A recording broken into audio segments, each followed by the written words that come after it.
Hello and welcome. My name is Xant, and this is an introductory / announcement video.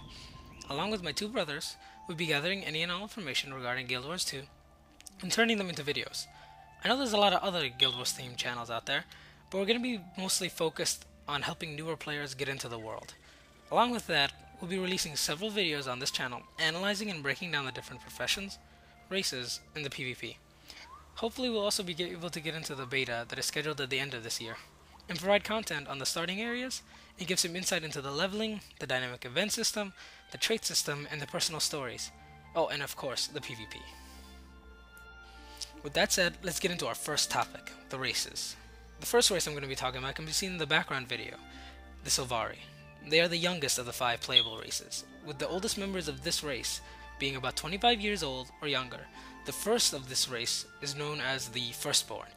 Despite the youthfulness of this race, they are in no way naive or childlike.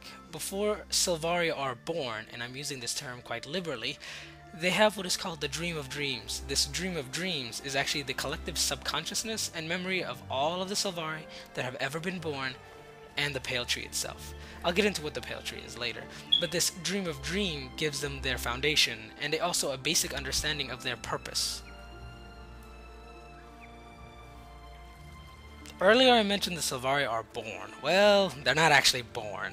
Being plants, they lack the necessary plumbing to actually give birth. They actually emerge fully formed from fruits and pods that their mother, the Pale Tree, grows. And again, I'll get back on the topic of Pale Tree later. Now let's get under the skin of this race. First off, they don't actually have skin. They have leaves.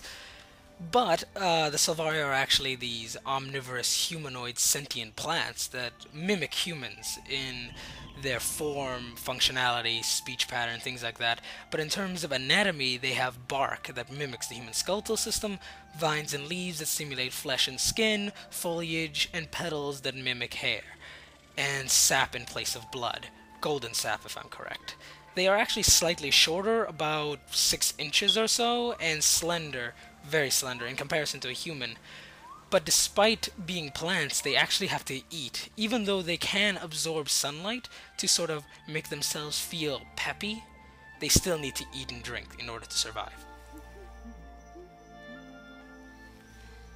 Earlier I said the Sylvari mimic humans in their pattern of speech and their behavior, but Sylvari do have a unique trait that is only theirs and no other race has it.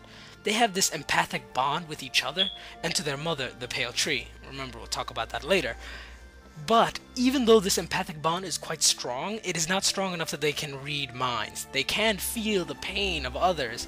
So an example would be like you lost your pet and a Sylvari could like understand that something happened, but they couldn't read your mind and say, oh, he lost his pet. But on rare occasion, when Sylvari are born in twins, in pairs, they can emerge from their pods with a greater empathic bond to one another, to the point where they can read each other's minds while not necessarily being in each other's heads.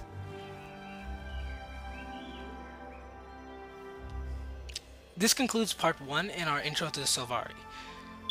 Please click the annotations to part 2, in which we will talk about the Pale Tree, their government system, their religion, and their culture.